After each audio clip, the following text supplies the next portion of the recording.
Network Entertainment. Hi, I'm JB. I'm Ella. At ito ang Kwentong Callroom, powered by the Pod Network. May ano, Susunod. No? Welcome back to me. ako na yung mate. Nakailang welcome back ka. Ang dami mong minute, ha? Oo nga. Oo, ang dami mong meet up Hindi with pa tapos friends. yun. Talaga, sino pa? Oo, marami pa, basta. Medyo nainggit na ako. Ang dami mo ng gifts sa mga tao. Eh, kasi nasa balikbayan pa kayo sa'yo. Does that mean madami?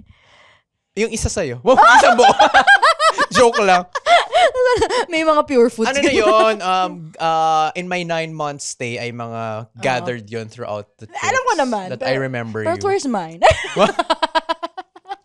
So dahil pa ulit-ulit akong wini-welcome back, pag-usapan na natin ang pag-welcome back. Ang nangyari, oo. Ang nakaraan? Ano ba? Oo. Yung context ng welcome back, yung paghihiwalay natin. Ay, uy, bash, gabi ko naman. Paano naman tayo nag-break? Baka maklip. Ay, Yun yung intention ko. Hindi naman tayo nag-break. It's just that, ayun nga, dahil nga sa iyong pangarap. Pangarap na bituin. Ayun, kailangan mo mag-abroad para sa pamilya. Ayun, at nahiwalay tayo. Oo. Pero, ang galing, before ka umalis, ang pinaka-common question ay, paano yung podcast? Tapos bago ka dumating, ang most common question sa akin ay, kailan ka babalik? So valid maraming naman. naghahanap sa'yo. Sa podcast din naman. Kasi sabi ko talaga, hindi ba ako kumustahin? Ako yung nandito, di ba? Siya talaga yung How nauna. about me? Are you interested? Yan. Pero, ayun, it was a journey. Marami akong natutunan. Oh, naiyak. True. Yun, marami na-discover. True. Ganyan. Wala pa namang cut tong episode na to. So, malalaman nila lahat. So, yun ang pag-usapan. Parang iyak na siya. But bago yan, we are Kwentong Callroom Podcast. We're best friends and doctors, and our goal is to Demystify and humanize medicine. Ayan. So, sa mga dati ng listeners, welcome back here to the Kwentong Callroom Podcast. Tama. Paisip. Welcome back to Kwentong Callroom Podcast. Salamat at nakinig kayo for 3 years running na. And we're proud to say that ever since we started, we've had episodes week after week. And pwede pa rin kayo makichika. Salamat sa pag-comment, sa pag-like, subscribe. You're truly a part of whatever we've achieved in the last 3 years. So, salamat! So sa mga new listeners, bakit ito yung una? Hindi, feeling ko kasi mga new listeners, baka naisip nila, kailangan nila ng tips on LDR. Ay, pwede. Uy, tsaka baka ngayon lang tayo nakikita sa YouTube, ganyan. Kasi may YouTube na rin tayo. Diba? So, salamat at click nyo yung link. Yes. So, kung bago lang kayo dito, marami pa kaming iba-ibang episodes na feeling ko swak para sa inyo. Merong about specialist, may about clerkship, first year med school, internship, residency, fellowship. May mga magjowa, ganyan. Magjowang showbiz, non-showbiz. May mga din, mababaw lang. Like, anong sinusuot sa ospital. Duty food. Paano mag-power dress, ganyan. PowerPoint. I meron love it. din? Oo nga. I love those episodes. In fairness, ang dami na. Syempre, 3 years na. Pero yun, ngayon, again, to contextualize, so ang aking co-host ay nag-masters in public health. UP. Pero UP yan. Pero siya ay Harvardian yan. Hindi nyo natatanong. Harvardian Leviosa. Yeah. So, he just graduated from a master in public health in Harvard. Ilabas ang diploma. Ay. Yan. So, kailangan naming maghiwalay for ilang months nga, besh? 9 lang ba? 9. Parang anak. Anong naisip mo? Ito na talaga, no? Oh my God! Anong naisip mo nung medyo sure na akong aalis? Ay, masaya! Super saya! Super? Oo! Super! Hindi kasi, I know it hasn't been easy din getting that scholarship. Yung backstory, no? Oo, kasama ako nung hindi ka pa sure, nung naging sure, tapos hindi ulit sure. Girl, tinawagan kita sa Korea ako. Ano yun? Yun ba yung, Basta, bad news yun. Tapos sabi yung mo, bad news. basta hindi ka happy. So, nasa Korea ka ba nun? Nasa Korea ko, nung tumawag ako. Oo nga, naalala ko, nasa Myeongdong ka ba nun? Hindi naman, sa conference room naman ako. Sorry. Lumabas naman ako. Akala ko nag-shopping ka nun. Lakwatsa lang. Nasa conference ako noon sa Korea. Tapos nung sinabi mo, doon ko na-prove na like, drop everything person ko for me. As in, bahala ka speaker dyan. Kaya kailangan kong tawagan. Ayan. Pero doon ako sa coffee station. Hello po, ganyan. Naalala mo dati, may ganyan din tayo similar. Pero nasa misa ako noon. Tapos tumatawag ka sa akin. Tapos, nagko-communion ako. Napatunayan kung Lord person. Uy, parang Ayun nga, yun yung breakup. Yes. Na parang, oh my God, tumatawag si JB. This is rare. Emergency lang yun, no? Hindi siya call person. As in, hindi talaga siya call person. Pag tumawag, na yun? Life and love threatening. Ay, pwede. Oo nga. Lim, hindi. Okay parang na. carry Pwede lang. Kaya ko i-text. Besh, parang Besh, parang 3 na lang yung limbs ko. Blue na. Parang blue na. Pero, ayun. So, super happy nung nalaman mo. As in, naalala ko pa yung moment na yun. Ay, ikaw di mo maalala. Ako naalala ko. Sa chairman's. Yes. Ano ba to? Yung bumalik sure na. Yung sure na. Tapos yung admission, tinawagan din kita. Yung admission ko sa Harvard, tinawagan din kita. Yes. Oo, naalala ko na sa OPD ako. Nasa Palawan ako. I remember everything. Location. Yes. Parang very nagpa-practice ng LDR. Palawan, Manila, Korea. No? I didn't There's a realize. foreshadowing. Oh my God, we should have known. Oo nga, no. Pero, super happy, super excited. As in, lahat ng pwede kong pagkwentuhan, kinukwentuhan ko. Oo. Pati patience. Baka nga. Actually, hindi. Kasi nga, nasa OPD ako nung tumawag. Kasi may pasyente. So, feeling ko after, sorry po, yung best friend ko kasi pumunta ka Harvard.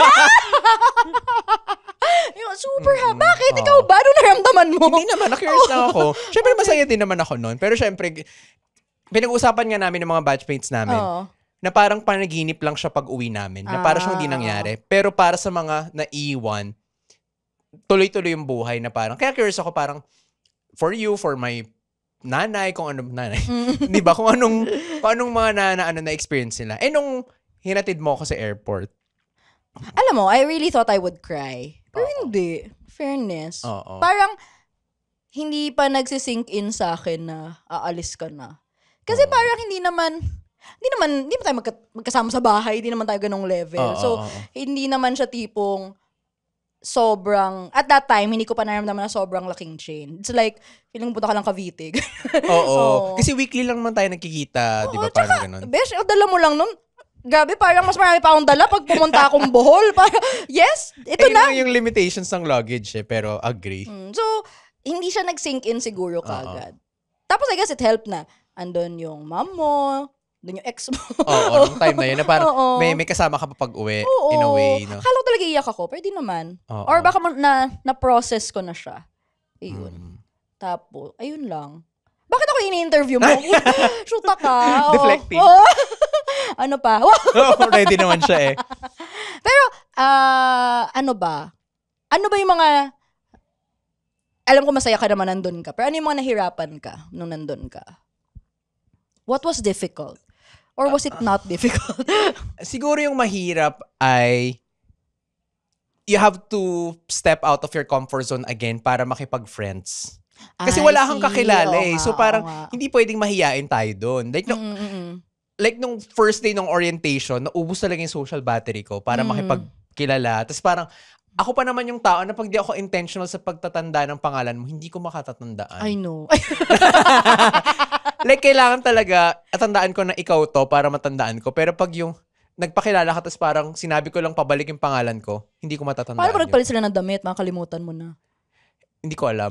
So parang merong point no na sabi namin, dahil second month na natin sa school, nakakahiya nang hindi mo pa rin alam yung pangalan niya. Dapat alam mo na. Yung mga first few weeks, pwede pang, I'm sorry, I forgot your name, mga ganyan. Pwede pa yon. Hindi ka ang techniques ko dyan ay, una, inuulit ko yung name. Yun nga yung na-realize ko, dapat inuulit ko yung name. Kasi para siya sa pasyente, ulitin mo yung name para maalala mo. Pangalawa, may tinatanong talaga akong interesting about them. Doon ko nag-gets yung bakit mahalaga yung say something interesting about you sa introduction. Matatandaan mo kasi yung person. May mga kilala ko, ikaw si Melody na yung aso niya ay pangalan Starfish. Ganun. Hindi totoong tao. Ginagawa-gawa ko lang yun. Pero yun yung mga bagay na naalala ko. But we digress. Yan. Pero yun yung isang difficulty, yung makikipagkilala ka na naman. Pangalawa siguro yung sa una mahirap na bago yung routine mo. Yeah, okay. As in yung Pero everyday exciting? routine. Exciting siya sa simula, pero may mga parts na mamimiss ka. Pero eventually, so parang mahirapan ka, dadali, tapos mahirapan ka ulit. Parang ganun siya. Pero eventually, like pag uwi ko naman, fast forward, baliktad naman. Nahirapan naman ako na, ay, hindi nito yung routine ko, yung mga ganun. I think with anything that changes, yun yung difficulty naman. Kasi change is exciting, but it also requires you to move. May movement, transition na nangyayari. Medyo set in stone na tayo, lalo na as adults. Tsaka siguro isa pa, yung humor. Na talaga ulit-ulit ka doon, no? Parang you can't get over it. Hindi ko magawa yung inuulit-ulit parang tanga yun, di ba? Parang pag exasperated. Pag may gumamit ng ganung word, para sa isip ko lang, exasperated. Hindi ko na masabi. Ina-whisper mo na lang. Hindi mo pigilan. Bakit yung humor ng iba? Ay, wow! Yun nga Tapos syempre yung mga ibang mga nakakatawa in Filipino, pag in English mo na parang hindi na nakakatawa. Depende naman sir sa delivery. Delivery. Yun. Yeah, pero iba naman, siya, syempre ibang mundo, ibang kultura, ganyan. So, yun, parang marami ka bang tinetext na nung simula, ganyan? Nung simula, well, hindi masyadong nagbago pala. Yung newsfeed ko ay very Filipino pa rin. Na parang hindi ako umalis sa Pilipinas. Although tina-target ako ng mga pharma companies na ads sa US, pero yung newsfeed ko, puro mga memes pa rin na Filipino. Mas updated pa ako sa mga chika, di ba? Yes, parang mas kilala mo pa si Nina, yung sumakses. Oo. Yung mga ganong meme, di ba? So parang, siya, safe space in a way yung algorithm ko. Sinasabi ko talaga to, no? Yung algorithm na okay siya. Yung social media mo, kumbaga, ay Pilipinas pa din. Although syempre, dahil nag-like ako ng mga news about like Boston, about the US, medyo nahahaluan ng ganun. Pero yung updated pa rin ako. Updated ako nung nakulong si Duterte, updated ako sa eleksyon, updated ako sa, basta sa mga current events. Update ka pa. Pati nga mga celebrity chika Kasi lumalabas yan, Besh, midnight. Papur yun sa'yo. Yun, so parang diba? unang-una ko. Kaya nga, kakaingit. Wow! Yung mga ganon. So, in fairness naman. So, eventually it got better. Oo. Tapos yung isa pa sigurong difficulty ay, well, parang hindi naman nung una sa atin, like yung sa time zone difference, yung pagre-reply. Kasi hindi naman tayo, sa friendship natin, parang wala namang, or meron ba? Na unspoken rule, kailangan mag-reply agad. Wala naman tayong ganun. Tsaka, pag hindi nag-reply, parang medyo... May iba na siguro siyang best friend. Jowa. pag hindi ka nag-reply, parang figure out ko in my head kung bakit. And it was easier. Alam niya. Okay. Wag na. Jacket ka dyan eh. Init, Yun. So parang, alam mo yan, lalo na na-abroad ka, alam ko na, ay baka may class or baka, tsaka hindi naman masyadong mahirap mag-math sa time zone natin, 12 hours lang naman. So, except nung daylight savings, nalilito ka, plus 13 ba 11? Well, okay basta na yun. More or less, basta diba? More or less. Tsaka, naman, gusto ko lang naman kung gising or hindi. Yun lang naman yung important. So, minsan, tina-target ko din yung message sa'yo kung... Very targeted ads ka pero alam mo, never ako nag-scheduled message sa'yo. Oo nga naman. Hindi ko alam bakit. Hindi, kasi... Parang alam ko lang kung kailan kagising. Wala naman tayong parang pag ganitong office hours, bawal na mag-message pag after. Wala namang rules. Kaya nga, diba? Kasi yun lang naman yung ginagamitin ng scheduled message. Pag yung mga nahiya ako na this oras ng gabi, mag-message ako, ganyan. Napapansin ko nga na parang kapag important na question, parang tina-target mo nga. Pero minsan kasi magkukwento ka lang naman ng nakakatawa to, ganyan. So send mo lang yung kahit anong oras. Tapos mag-reply. Pero alam mo, nahirapan din ako doon sa lag na yon. Kasi parang, ganyan, magsasend ka, natulog ako. Tapos later on pa. Alam mo yung parang, delayed reaction. Parang na-expire na yung joke. Tapos parang, kunwari, or sunod-sunod? hindi kunwari, mag-send ka ng 3 AM sa akin, tapos gigising ako ng mga 6.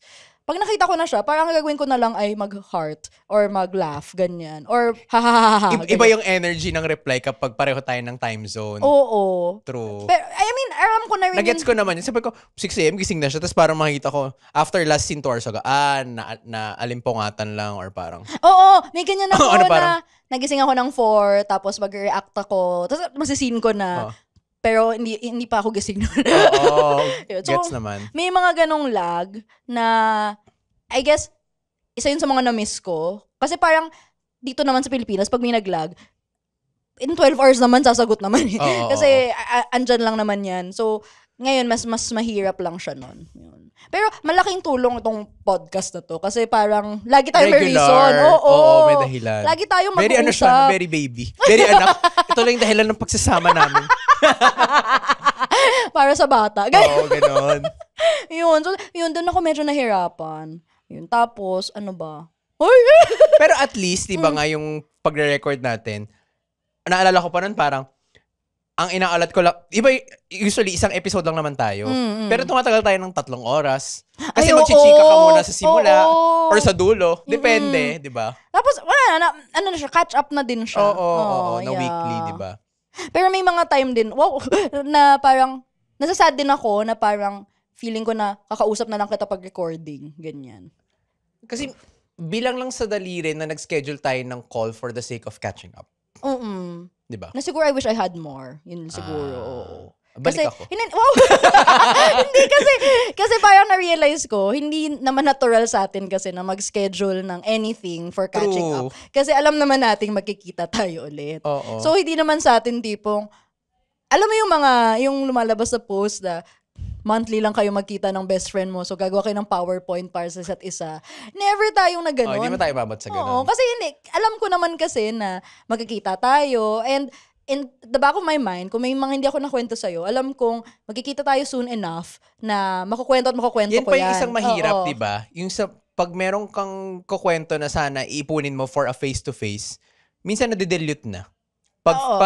I mean, yung pag mag-schedule tayo ng Zoom call na mag-record, nakakalimutan ko na yung mga dapat kong ikwento kasi ang tagal na. Naisip ko nga, dapat ba nililista ko to, ganyan. Oo. Kasi, syempre, yung height ng emotion ay fresh at the moment na nangyari siya. Oo. Pero, minsan gusto ko siya ikwento sa'yo, pero alam kong tulog ka. So kukwento ko siya sa iba. Tapos pag nakwento ko na sa iba, parang na-fulfill na yung need ko para makwento. So, I'm replaceable. Ay, hindi! Pinalaki. Pero I'm sure naramdaman mo din yan. Oo naman. Pero in English. Oh, ang hirap. Paano? Ano yung English? I'm okay. I'm good. Okay na lang. Pero, ganun nga, kasi mahirap pala yon. Kasi pag naging kampante ka na pagkikita naman kayo, I think yun yung isa kong na-realize nung malayo tayo. Ang drama talaga nung malayo tayo sa isa. Na parang isa tong bagong dimension ng friendship natin na hindi ko alam paano gumalaw. Hirap i-navigate. No? Oo, parang sabi ko, itong side ng friendship na to, hindi ko alam tong part na to. Hindi ko alam nang gagawin, hindi ko alam paano mag-a-adjust. Kumbaga yung dati kong modus, hindi gagana dito.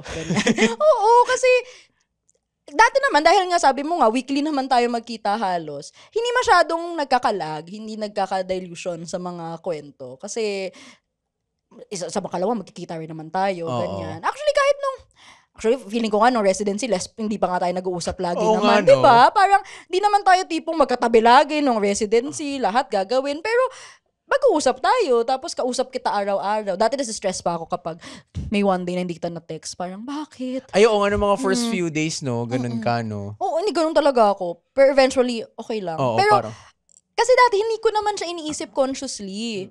Kasi wala nga kasing rules. Kasi nangyayari lang siya. Pero dahil nga may element of distance, parang, kailangan pala maging intentional na ngayon. O kaya kailangan ng, kailangan mo nang maging conscious sa mga kinakwento mo o kaya mga nangyayari sa buhay mo na hindi mo pa pala nakukwento. Kasi hindi ko naman nilalag dati. So, yun. Full disclosure, nagkaroon kami ng alitan. Hoy! Wow, alitan, char. Bakit may disclosure? Okay lang, yun naman yung point nito. So, ang tanong ay, na-foresee mo ba na magkakaroon tayo ng problem Hindi. sa communication? Hindi, ganito siguro yung better way to phrase.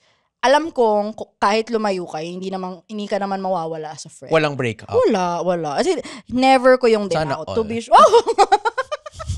Grabe ka, nakikinig siya dito. Wow! Hindi nakikinig yun. I mean, as in, sure ako doon na umalis ka, hindi ako nag-worry na mawala ng best friend or di ko in-expect na mag-grow apart. Ang drama ng grow apart. Mag-drift apart. Jowa talaga yun. Hindi ko siya inisip kasi parang hindi ko siya gustong mangyari naman at di ko siya in-expect. Pero alam kong kung meron mga ganon, hindi ako takot na mawawala ka. Tsaka maayos. And I think yung good foundation ng friendship ay parang through the years ay parang natuto na ako mag-assume ng best in you. Never ako mag-assume na ginawa mo to maliciously or ginawa mo to hurt me. Never ko yung naisip. And kahit nung yun nga, grabe alitan, let's just choose a better word nga. Misunderstanding. Altercation. Kerfuffle. Yun, parang kahit nagkaroon ng ganun, parang it was sad. Pero never akong like nag-doubt na hindi na kita magiging best friend. Pero nung mga time na yun, na-stress ka. Nakaka-stress siya kasi ano na feel mo? Ayun nga, ako nag-bring up kasi, di ba? Oo. Ako nag-bring up. Alam mo, na-realize ko, para kang pasyente ko. Huh? Parang mas gusto ko na maingay siya kaysa tahimik. Pero you knew that about me already, di ba? Yun nga, kaya nga mas nag-worry ako kapag matamlay yung mga response niya. Mas gusto ko na lang yung nakukulitan ako at parang, nakukulitan ka. so, nakukulitan ka. Yung mga ganun, mas gusto ko na lang yung lively kaysa yung parang sa reply niyan, hindi ko alam, nafe-feel ko kasi may something eh. Wow, galing. Sa pagre-reply mo na parang, ay, matamlay siya. Hindi lang siya sa hahay. Walang emoji. Walang hindi haha. Hindi rin eh. Basta may talaga, something. Talaga, nafe-feel mo lang. Oo. Nafe-feel ko na galing. may something. So, before ko pa i-bring up, na-feel mo na? Oo. Na parang naghihintay na lang ako na baka nag-assume, nag-overthink lang ako. Pero may something. Dahil ko ginagawa eh. Wow ha? Sorry ha? Pero mahirap ini-handle, lalo na nung nag-raise ka na ng mga points na parang nung nag-message ka na ng mahaba, ganyan. Nakaka-stress siya. Yung totoo, who's on your FYP right now? Is it your fave content creator? The one you're always watching, liking, or saving quietly? How do you support them para tuloy-tuloy ang pag-create nila ng content you love? Share it with Wally. If you're Pinoy, 18 and above, and a fan of any content creator, yes, kahit ako pa yan, kwento mo lang. Who knows, you might win 1,000 pesos just for sharing your story. Just go to the Fourth Wall Facebook page, check the pinned post for the survey link and all the details. Support your creators. Kwento mo na yan kay Wally. Pero alam mo naman, yung maingay ako, baseline, tapos pag may problem, tahimik ako. Ganun ata talaga ako. Parang, kahit nung nandito ka pa, may mga ganun akong moments na pag alam mong, the world is not nice to me today. As in, sabi mo yung dati, may cloud ako above my head. Tapos, di ako kausap ng kahit sino. Tapos, wala talaga. Pero yun, I guess, iba kasi dahil long distance. Like, di mo naman ako, kunwari, kung na-feel mo man yan nung face-to-face, mako-confirm mo yon kapag nakita ulit tayo. Kunwari, matamlay ako mag-reply dito sa Pilipinas. Pero pag nakita tayo, okay na pala siya. Pagod lang siguro, ganyan. Pero dahil may distance, parang, ano kaya nangyayari? Parang, tapos yun, hindi ka rin nag-bring up nun, tapos ako yung nag-bring up. Alam mo ba, oh my God, as in, pinacheck ko pa yun, di ba message yun na mahaba? Pinacheck ko pa yun sa maraming tao. Parang, okay lang ba to? So, nadamay na. So, alam na ng mga tao. Parang pag may listener ka bang pinacheck? Well, kung nakikinig siya. Yung friends natin, parang may time na nasabi ko, blah, blah, blah, may ganito akong feelings. Basahin ba natin? Wow! Gawa talaga ng issue eh. May ganyan akong feelings, ganyan. Pag ikaw ba naka-receive nito, maka-hurt ka. Ganon. Kasi, iniisip ko din nun. So, parang asking for a friend ka pa nun? Hindi mo pa sinasabing ako? Sinabi ko. Sinabi ko na, oo. Tapos sabi ko, kung ikaw ba yung makaka-receive, maka-hurt ka. Kasi, yung undertone din ng message na yon ay, ayoko din kasi na nagigilty ako na gano'n nararamdaman ko. Parang, bakit kayo yung feeling ko? Hindi naman malamang nga dahil ang assumption ko always ay, hindi mo naman to ginagawa maliciously. Bakit kita paparatangan ng mga ganitong bagay? Ganyan. So, nagigilty ako. So, gusto ko as gentle as possible yung words. Naalala ko talaga, isa sa mga sinabi niya. Ay! Luta ka! Di ko ito maalala. Yung ang tumatak sa akin sa isip ko yung parang, Stories ba? yung parang hindi na ako parte ng mundo mo. Very Ay, talaga? part of your world. Very aerial yun. Naalala ko talaga, sabi ko. Oh. Tapos yung isa pang naalala ko ay, ano nga yun? Uy, pero, sige, sabi muna yan. Oo, hindi, nung nag-reply na ako na, to be honest, wala siyang malicious intent, pero na-realize ko na parang ganun nga yung lumalabas na ang gist ay, Ginaslight problema pala yan. Parang ikaw lang naman yung may problema. Oo! Na-feel ko nga. Yun na lang yung parang, shit, parang mali sinabi ko. So, to your first point, yung part of your world, parang feeling ko kasi, nale-left out ako sa life, ganyan. Na, I think, multifactorial naman. Kasi una, talagang malayo ka. And, dati kasi mas closely intertwined yung mga buhay natin. Like, feeling ko on top ako lagi. Ikaw nag-introduce ng IG sa akin pabalik Tapos yun yung nagamit ko Ay, oo nga. Yun pa, parang may time, yung isang mababaw na part nung altercation na yun ay yung feeling ko, yung IG mo, puro nandun na lahat ng kwento. Tapos parang, ay, nag-beach pala siya. Hindi niya nakwento sa akin. Drama! Parang, ay, pumunta pala siya dito. Ay, kumain siya ng sandwich. May dog na naman siya. Parang, tapos kaya nga, ang babaw kasi pakinggan, pero parang nung dumadami, parang, bakit di niya to kinukwento sa akin? Kasi parang sanay ka na bago ma-story, nasisend muna sa'yo. May ganun, di ba? Actually, I realize, hindi ka talaga ganun. Hindi nga. Parang yun yung learning ko din na hindi yun dahil nag-grow apart, ayaw mong ikwento sa akin, tinatago. Tinago to si Nori. Hindi yun dahil sa any of that. Na-realize ko, ganun ka mag-share to the world. Pero later lang yan. Oo Nung nga, una, pero hindi. kaya nga, hindi ko siya gets noong una. Kaya nga na-learn ano ba? Ay, sorry. So ngayon, pag may share ka na hindi ko alam, parang, okay. Parang, ito na yun. Ito parang, kumbaga, alam mo namang, hindi, tsaka alam mo namang nag-follow kita. So parang, makikita mo, mag-reply naman ako kung gusto ko, ganyan. Yun. So, I guess yun yung isa kong natutunan. Ano nga isa mong point? Yung after you're part of your world? Ano nga yan, yung problema, parang problema ko lang pala yan. Yun kasi yung nag-reply ka, hindi nga ako na-satisfy. So parang ewan ko, feeling ko, may part sa akin na, so ako nga lang nag-iisip nito. So okay. Ako naman, yung ano naman nun ay, okay, di ako may problema. Hindi, pero ano nga siya, na-realize ko after reflection na wala namang may gustong mangyari yun, wala namang may kasalanan. Yun nga lang ay ganun lang talaga, may nagbago. Kasi totoo namang may nagbago dahil nag-distance. And I think isa rin yung lesson sa mga may LDR, whether friendship or relationship, na meron talagang magbabago sa dynamic. Hindi ibig sabihin na less yung love, less yung friendship, less yung pake sa'yo. More of, may mga bago nangyayari sa buhay na iba sa nakasanayan nyo. And bago lang to na kailangan yung masanay ulit. Tsaka nag-iba talaga yung dynamics no, na parang, hindi, nung gano'n na LDR tayo na yung pag-message nga, hindi siya synchronous, or minsan, may time na yun na parang okay na ako sa video call kahit di ako masyadong okay. Oo nga. Na parang, sige, parang tatawag ka, sige, parang minsan lang naman. Hindi, tsaka, pansin mo nun, parang, mas tumatawag na nga ako. Kasi parang wala na yung face-to-face Yun pala yung na-miss or nawawala sa text kapag, parang pwede naman tayong mag-text lang, pero parang bitin. pag hindi tayo nagkikita, di tayo nag-uusap, walang real time na pag-uulit ng words. Paano nga ba na-resolve yung eventually na... Alam mo, parang... Na-resolve na lang on its... Nung nasabi mo na yung side mo, nag-reply ako. Hindi, di ba, nag-reply ka. Tapos sabi ko, okay. Tapos parang hindi na naman. Sabi ko, kailangan ko ng time i-process. Oo. Hindi ko alam. Na-process mo na lang. Hindi, di ka ba nag-process? Shoota ka. Nag-process din naman ako. Kaya nakaka-stress kaya yung time na yun. Hindi, pero may time din tayo nag-uusap. Tapos, nag-ease in na lang paunti-unti. Hindi ko nga alam, paano tayo nag-record? Kailangan para sa bata.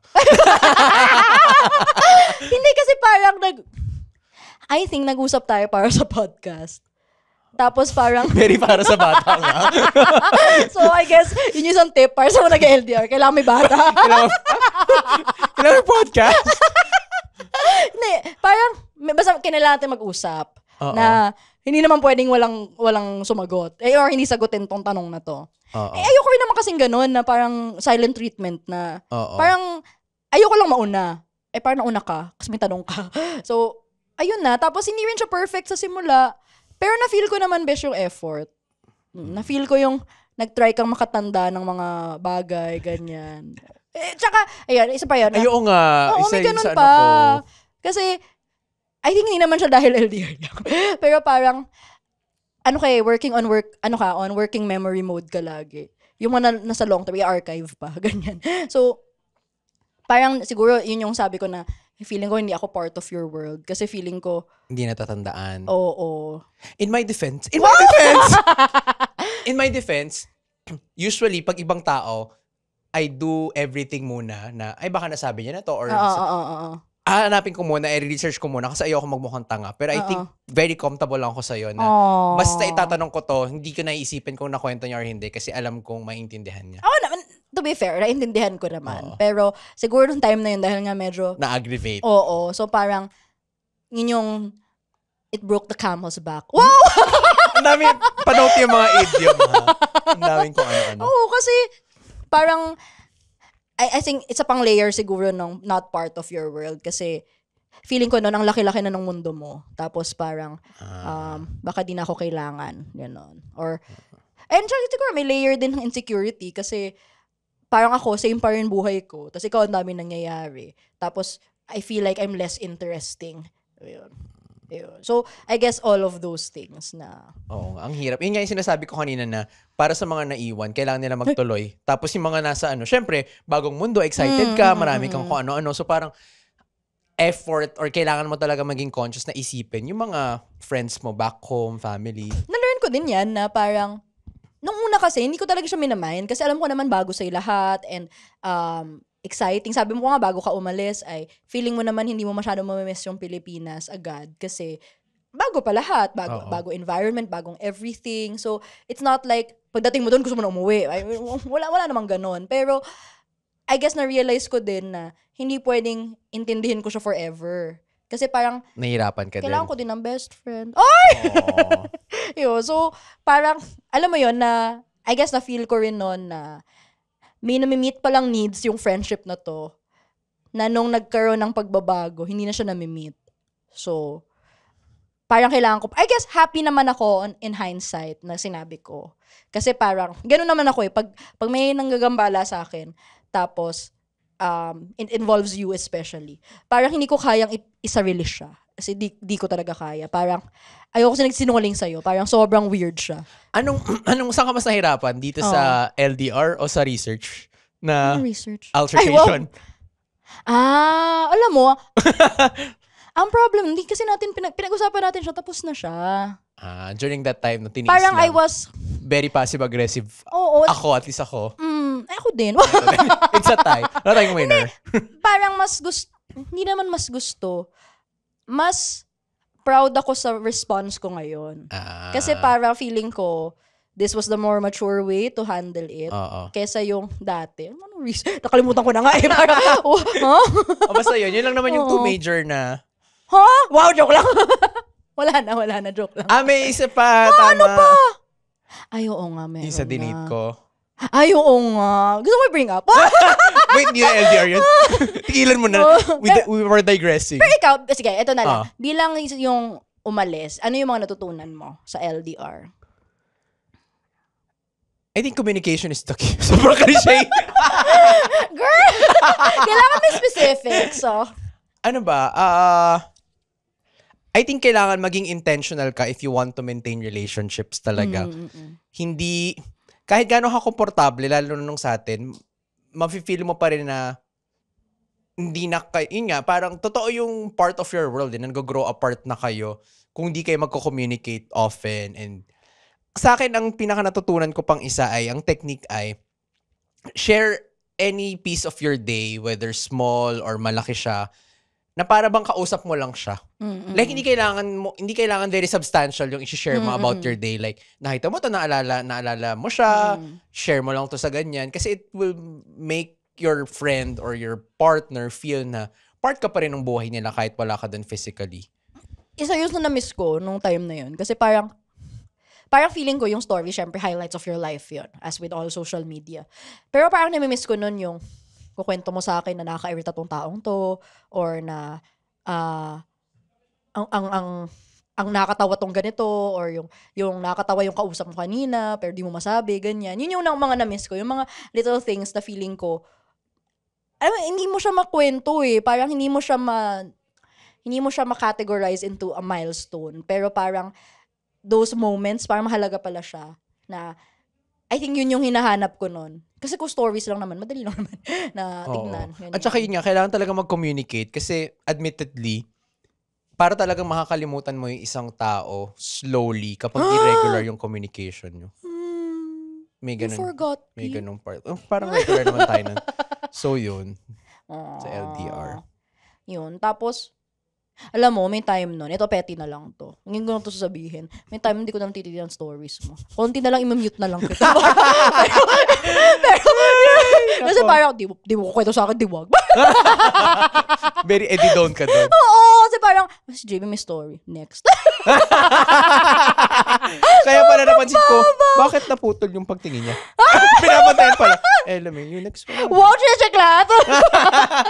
Kasunod lang to Tapos nung okay na ako, alam ko na okay na ako kasi next story ko na. Cute. Tapos nag-reply na ako, ganyan. Kasi oo nga. na-feel ko din na two-way street naman siya eh. Parang, ayun, siguro I wish na masinet natin na regular catch-up, ganyan. Kasi, yun yung hindi ko na-realize nung start na yung face-to-face may component pala siya ng friendship na may maintain, na hindi na natin magagawa. So, yun, be intentional. Baka nga ako sakali, baka nga nag-work nga yung isa-summarize mo yung mga nangyari, ganyan. Very AI. I promise, parang helpful pala siya kung sakali. Kasi, para pag next na nagkwentuhan kayo. oo, na hindi... In fairness sa chika mo Ano? yung mga chika mo, Ayaw naman. summarized. Oo, kasi parang kapag big chika, kailangan ko yung ikwento eh. So, parang, minsan ipipin post ko na lang. Parang, pin post. Well, ganun ako na parang ito yung mga pendings, may keywords lang. Oo, parang reserved for next, ganyan. ganyan. Oo. Kasi yung mga ganun, makakalimutan. And it's not because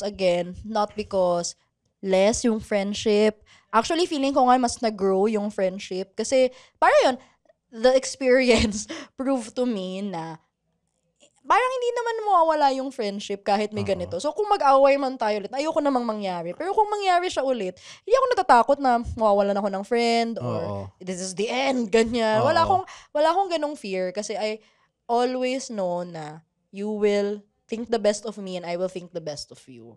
The best of both worlds. Part of your world, best of both worlds.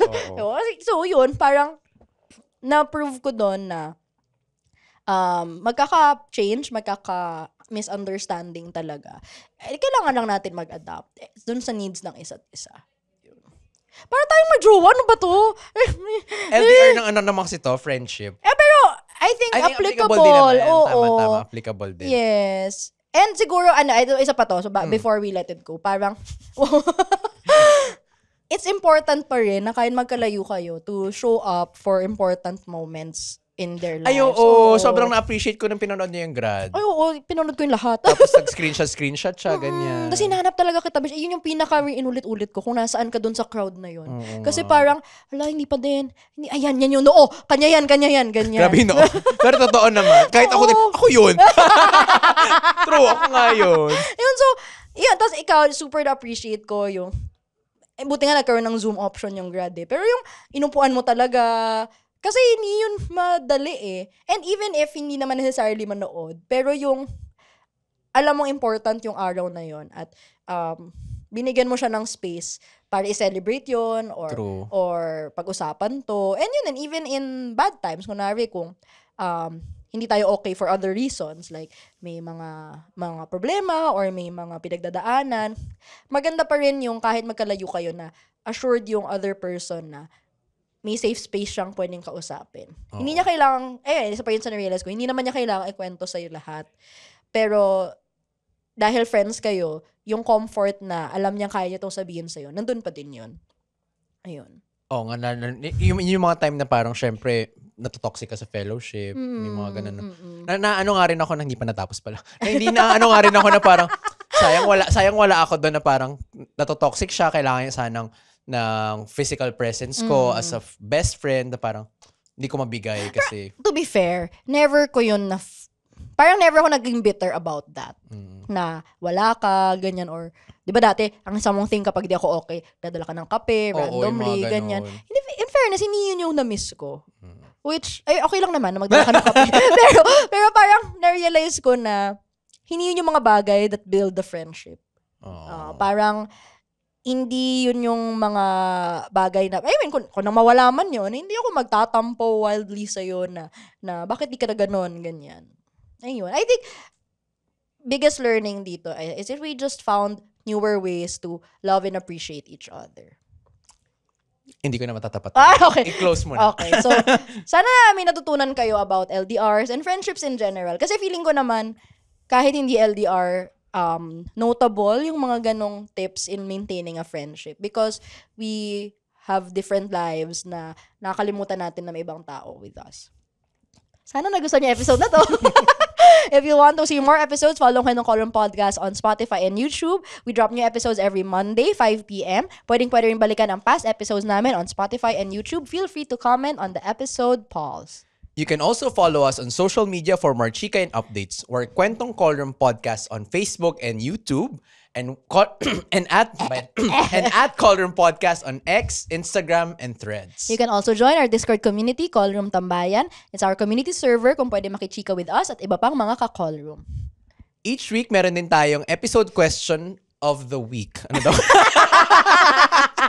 That we post on IG, X, and Discord. Makisagot every Friday, 12 p.m. to keep the conversation going. At sa mga gusto mag-submit ng questions, concerns, at chief complaints, open pa rin ang kwento mo sa Callroom. It's a Google form or you can submit your questions to us. Kung mapili yung kwento mo, pwede namin yung sagutin in one of our future episodes dito sa Kwentong Callroom Podcast. The link is pinned in our social media pages. And if you want to reach us via email, you can reach us at kwentongcallroom@gmail.com. Hug tayo. Wow! Okay, face-to-face. With that...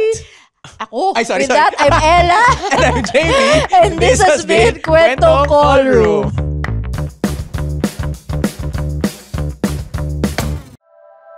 The opinions of podcast creators, hosts, and guests are not necessarily reflective of the official stance of the Pod Network Entertainment, its hosts, or other network programs. The content created by the people behind the podcast is personal and not meant to harm any religion, ethnicity, group, organization, company, or individual.